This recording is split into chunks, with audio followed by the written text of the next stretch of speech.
Hey everybody, Karyn Bryant for MMA H.E.A.T, talking of course with Angela Hill, who is facing Claudia Gadelha in the co-main event in Jacksonville on Wednesday. And listen, Angela, we both judged before, we're good to go. Oh man. Listen, it's so exciting that the fights are back. Last night we actually had some fisticuffs.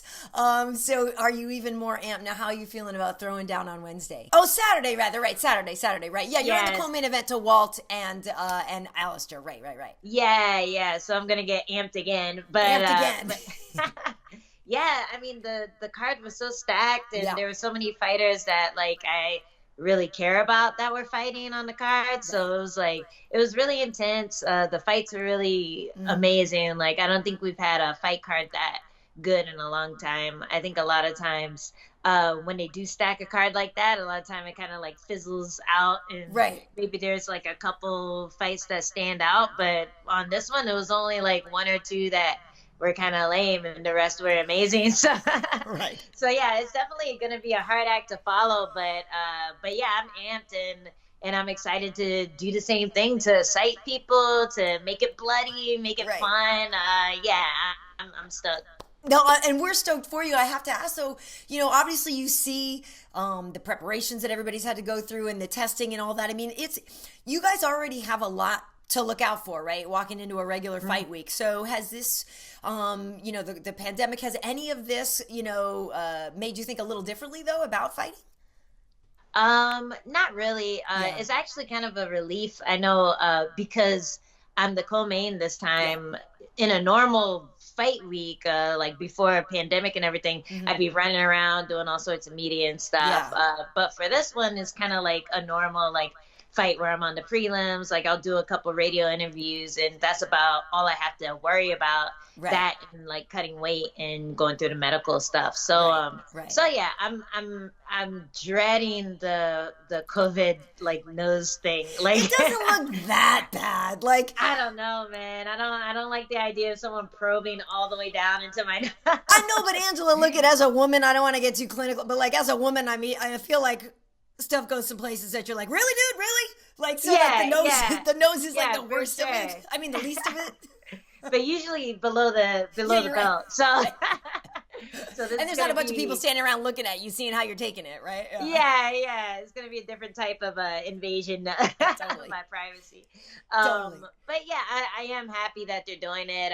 I was kind of relieved that they were able to catch Jacare before they fought. Imagine if the test came back positive after he had already fought Uriah Hall. So that's good to know that they are catching people who are arriving who have contracted it already. And I'm just hoping that in the next few days, nothing happens where it turns out Jacare ended up contaminating a bunch of other people. So I'm keeping my fingers crossed on that. But I mean, the show went on smoothly. So I feel like it's pretty much a 99% chance that everything else is gonna go down as planned. So. Right. And everybody I spoke to last night, I was talking with different people on production and everything, and they were saying, in a certain ways, it ran smoother because there were fewer people around, and like you said, there was actually less of distractions and certain things like that. So some things were able to run smoothly. But of course, the whole point is that you and Claudia are throwing down, and I love the fact that you're a co-main event. I mean, if you really look at where you've been in the UFC already, you were here, you were gone, you were back, you've been on such a tear, and now you're the first person they call if somebody drops out. You're the name everybody's talking about. It's. I'm so proud of you, for one thing, for doing it. I feel a real sense of, because we've been here the whole ride, right? Since you got here on Tough. So I feel a real sense of pride and ownership over your success. I feel a lot of us feel that way. No, really, truly. I mean, I think it's become apparent to you even, right? How much goodwill you have from the fans? Yeah. I think a lot of people are coming out of the woodwork. It's hard to come out of the closet as an Angela Hill fan when I'm on a slump, but I know a lot of people have always supported me and always digged my style, my social media, my fighting style, and how game I was, and finally they can just scream it from the hilltops, hey man, my girl's fighting this weekend, she's future champ, I got a lot of people just supporting me out of nowhere. So it's pretty cool. It's pretty cool to have that backing. I finally feel like I have a hype train. Yes. But it's well deserved too, though. You're earning it, right? And everybody knows now we got the Hellbows and all this. Like, what's been the most rewarding part of this? Like, is just winning. I mean, winning fights certainly has got to be rewarding, right? But sometimes people like to prove people wrong when they get cut and they come back. Like, is there one thing to you that's just been even the most satisfying about the whole thing?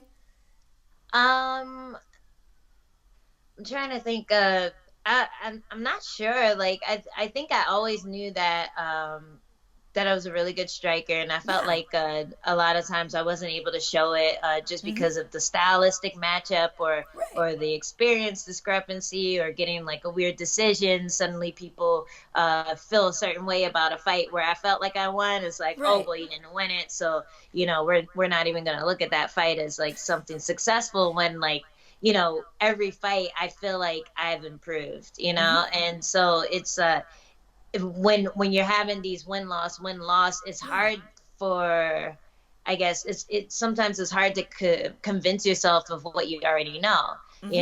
Like sometimes it was hard for me to say, I'm getting better. I know I'm getting better. I know I look better than half of the girls on the roster when I fight, even when I lose. But like just having those losses on my record would sometimes mess with my confidence. And I didn't really feel that after I came back to the UFC. It wasn't until a few losses after the Andrade fight that I started just like really getting down on myself and maybe kind of doubting like if I was ever going to make it to the top in the UFC. And I think even when I was about to fight Jodie Esquibel, I was like, fuck it, I'm going to put on a show because this might be my last fight. I had one fight left on my contract. I'm like, hey, if this is my last fight in the UFC, I'm just going to leave it all out there because I'm never going to have a chance to, just display what I can on this type of platform again. So yeah, I was ready to, just put on a show. And I think that was the Angela Hill that I've always wanted to show, the one who had like nothing holding them back, the one who just like wasn't afraid to open up and allow myself to maybe get taken down just so I could land a really cool jump knee or a really cool elbow, like I wasn't afraid anymore. And I think that really opened me up to having just the next handful of fights just be so much more a display of what I could do. So I think getting over that hump really helped me. And now I'm going in there. I'm not getting as much nerves when I show up to fight week. I'm just like, cool as a cucumber. Like, I get nervous before I walk out, but I still have that mentality where I feel like I don't have anything to lose. And, that's how I felt when I fought Andrade. That's how I felt when I fought Jodie Esquibel. That's how I felt for the last 4 or 5 fights. So yeah, and that's how I feel this time. So it's cool. It's cool having that freedom. And as soon as I started talking about it, I started noticing a trend with a lot of other fighters I look up to. Like even Anthony Pettis said that before his fight last night, that like he just felt like he was so held back by his own, like, I guess, cautiousness. Like he wasn't free in there. He wasn't because loose. He was like, well, if I don't win this, I don't get the title shot, and everything was contingent, and there was a lot of pressure on everything, and it was like, if he can just let it go and live in it, right? And then the better things came to him. It seemed. Yeah, exactly. Right? Exactly. So yeah, I'm trying to keep that mentality going in. Like, obviously, when I have a streak, it's going to be a little scarier because I'm like, oh, I don't want to mess up my streak. But at the same time, I'm like, no, just go in there and do what got you that streak, Just be you, be loose, be elusive, hit hard, and just have fun in there. And so that's the goal. And like, fingers crossed, I don't let my brain overthink it. the cool thing is like Anthony's a perfect example, right? Anthony and Cowboy are perfect examples of guys who their record doesn't indicate how much love they're going to have, right? Because every time they go to fight, the fans know that they're going to throw down. They're going to even if Anthony said in his own mind he was being cautious, I didn't see a cautious guy. I still saw Anthony Showtime Pettis. You know what I mean? And like, you will be beloved for the fact that your mentality is even just to go in there and try that, right? So the wins and the losses aren't going to determine how much love you get. But at the same time now, Angela, you're building this expectation. You know what I mean? Of the Hellbows and the this and that, and that's the whole thing now. Like, you've come out of the funk of the up and down, and you got this streak, and all of a sudden now Aaron's like, well, bet Angela's fighting. Now I have these expectations, and now, you know, you've leveled up, and it's almost like it's a great thing to give yourself this challenge and raise your own bar, but at the same time now you're like, shit, I better not have a boring fight, right? Yeah. Well, that's never gonna happen. Never. The only way it could happen if I somehow miraculously just like cannot move, you know, and I have the skills at this point to get out from underneath people. And I think like that was one of the main reasons I got cut the first time around is like, you can see like a lot of the girls were so much more experienced on the ground. And now this time around, it's not the case. So I like, there's no way our fight's going to be boring. No. You saw the girl fight last night. Yes. Like that's not my style of fight. I don't like to play the game, you know? Right. Like, it's not only is it boring to watch, but it's also unreliable. You don't know what the judges are looking for. You don't know. Yeah, you at least you know if you're putting hands on a woman, you're probably pretty sure you're scoring. Exactly. Yeah. And every time I lost a fight that I thought I won, my punch count was higher than the person that I lost to. So that's like, I'm like, if I can lose a fight that way, I'm not going to try to point fight, you know, I'm going to try to hurt them and hopefully try to stop them. And I feel like I finally started figuring out how to, you know, in Mexico and like the elbows have been working. They've definitely been like freaking people out. And if I cut them, even better. So I feel like I'm figuring out my own little formula of my own little way to play the game where it's where at least it's exciting to watch. So it's good. It's good. And it's all flowing. And right now you certainly have a momentum advantage over Claudia. You know, she hasn't fought since July of 2019. She had scheduled fights. She's had injury, and then she's had opponents, you know, not make weight, and she's just had some, obviously then this whole crisis came. So Claudia's been out of action for a little while, though, has come close to it, though. So when you talk about being able to get up from underneath somebody, obviously that's a skill set that when you look at Claudia, you will probably need to employ. The takedowns are definitely part of her game. So when you look at her, and it's so hard, right, because you have been so much more active. I feel like if I'm scouting a fight, I have a lot more intel on you than you have on Claudia. We don't know how much better she's gotten in this last year, right? Like, so it's a little tricky. So what are you doing to prepare yourself, kind of almost not knowing what Claudia you might get? Well, I know she has a habit of getting tired. And because I've been so active, even with my like month layoff during quarantine, I've still been able to keep my cardio up and still like, you know, I've gone through that whole like, you know, cutting weight, getting my cardio up, fighting, cut weight, or get my cardio up again, cut weight, fight, cardio, cut weight, fight. Like it's like a kind of a, I don't know, a routine. And so when that's so familiar to me, I can focus more on just fighting and doing things that we've been working on in the gym, as opposed to like, oh, am I going to get tired? Am I going to make weight? Like that type of thing. So I feel like I am more prepared when it comes to that. But she is, you know, she is dangerous. She is she's a decent striker. She's even better on the ground. She has a good takedown. So, I feel like I'm definitely going to have like the hardest fight in the first round, and then hopefully she'll tire out and I'll be able to pick her apart afterwards. But you know, even if she does keep coming at me with the same energy, I feel like we've worked a lot of good just like techniques to kind of keep her off her game and keep her from feeling too comfortable in there. And that's the whole, like, I think with any fight, any matchup, is just making the other person feel uncomfortable while being able to hurt them at the same time. So it's figuring out different ways to do that. That makes a lot of sense. Now, do you know, how many fights away in your mind you think you are from a title shot. You know, when we think of things, you're on a tear, and a lot of people are going to assume that should be something you should get pretty soon if you keep winning. So what do you think about that? And also, not even just but you know, for your record to know, but you're getting the name recognition. There's a lot of things tending in that direction, and I know you don't want to get ahead of yourself, but certainly you have goals. Yeah, for sure. And it's kind of a new goal because, like I said, when I fought Jodie, it was about this time last year, or maybe what was it, May? For which one, Mexico?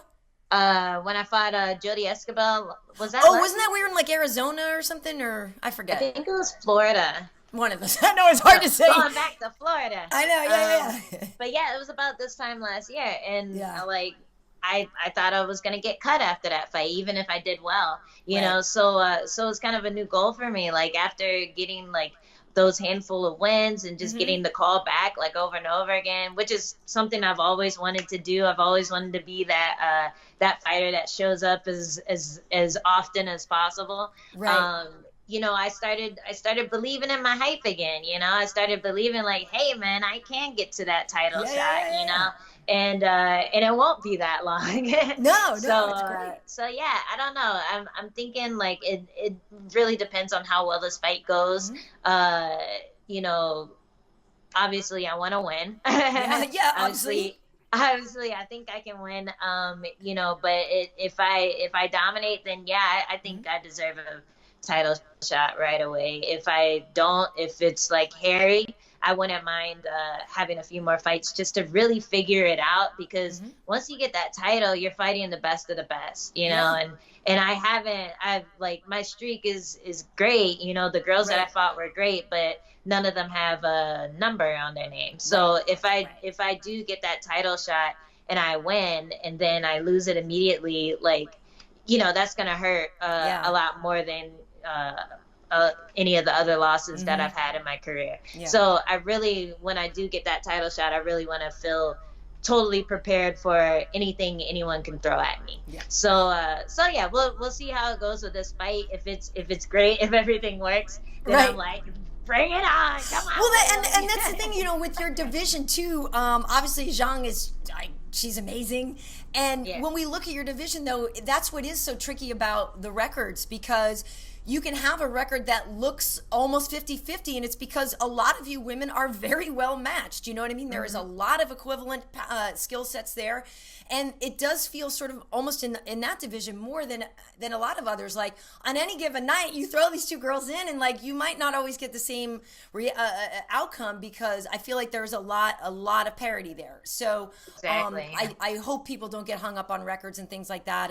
And you were kind of thrown to the sharks pretty early, you know. I mean, that's the thing, and it's hard, and it's not like, no, you know, you were forced to grow up in front of us, right? And that's a lot to ask of a young fighter, but at the same time, I think that's why people are so happy to see you doing well now, because like they recognize that you went through this gauntlet, like, holy crap, like she's still here, like, wow, she made it, like why is she still no that's what I'm saying. Like I have a lot of Angela Hill fans coming out the closet now, you know, like they all say like, hey, I've watched you since Tough, I've seen, like, I've even seen your Muay Thai fights, but you know, it's hard to invest yourself into somebody and then, you know, watch them go through the ups and downs. It's like, you know, watching the fights last night, I was having a heart attack. That's what I was just about to ask you, because Dominick, obviously you train with him, I work with him. We have a lot of love for Dominick, and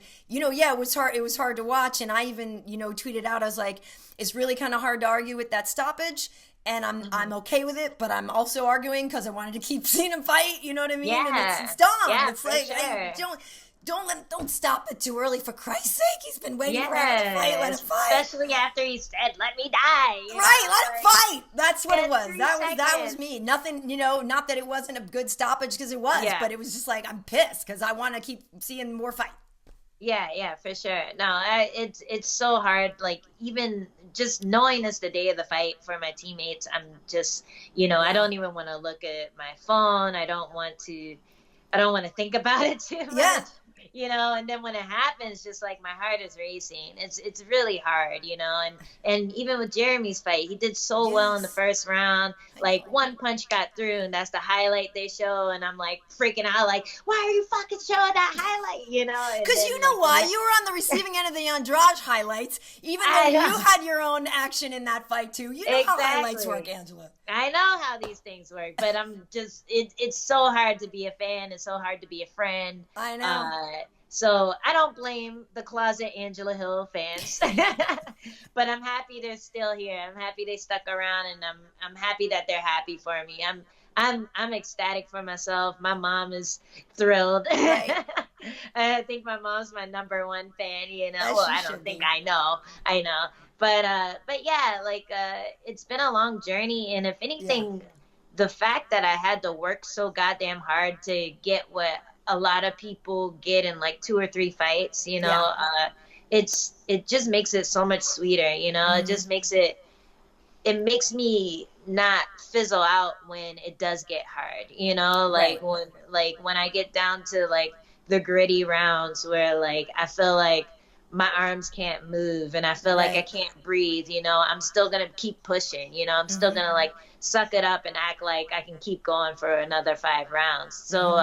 So yeah, I feel like it's definitely hardened me, my whole journey, and I do feel like I have something to prove. I do feel like just the fact that I've stuck around, just the fact that I've kept working hard, I never gave up, and I never stopped improving. Like that it has to pay off at some point. Yes. Everyone else who's like everyone else in the UFC who's had it rough like me has quit. And I'm the one that stuck around and, kept going just because I believed in what I had, so hopefully. Yeah, tough times don't last, Angela. Tough people do. I'm gonna fuck that bitch up. But yeah, like, I worked hard for it. I know I can do it. And, I feel like a totally different fighter than I did last year. Yeah.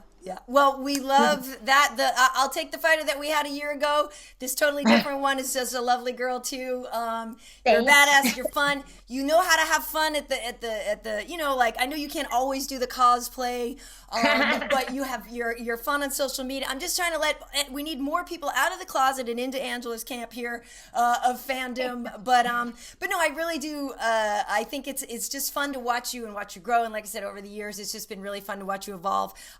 Not only just as a fighter, but just coming into your own, and it's cool, and it's like it's still fun for me to see all the girls that we met on Tough, and what's happened to everybody and how it's shaken out, and how we've had some champions, and like you said, some are here still, some are gone, but like there is always still going to be a sweet spot, I feel like I've known all of you from day one now, Yeah, so yeah. I'm just happy that for your continued success, and win or lose, I know you always bring it, so. Thanks. Yeah. Well, listen, safe travels. Is Adam able to go as well? Because I know people are bringing, not as many of the camp and family and everything. Yeah. So what's the deal with you guys? Yeah, he's going to go. He's cornering me. It's just cornermen. Right. So I have Adam, Eric Del Fiero, and Wilson Hayes. So yeah, gonna be a good time. It's a good little group.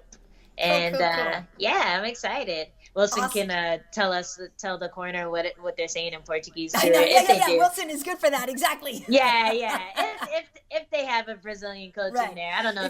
I actually got hit up by a couple of her cornermen, like, "Hey, sorry, but I'm cornering Claudia." Yeah.